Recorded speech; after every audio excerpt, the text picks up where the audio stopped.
Dnes o 9. hodine sa po roku opäť otvorili brány nitrianskeho výstaviska Agrokomplex, aby sa sprístupnil jubilejný 25.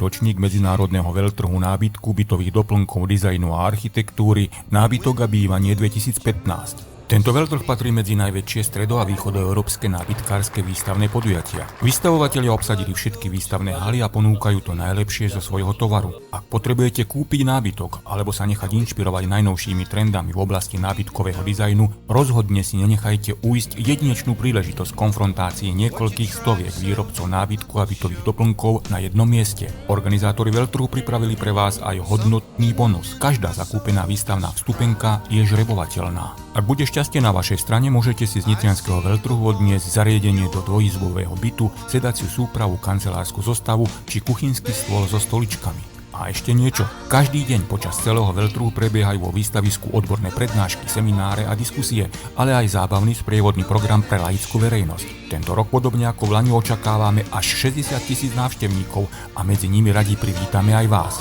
Nezabudnite, do nedele 15. marca veľtrh nábytok a bývanie. Agrokomplex výstavníctvo Nitra, štátny podnik. Vaše výstavisko. You told yourself years ago you'd never let your feelings show. The obligation that you made for the title that they gave.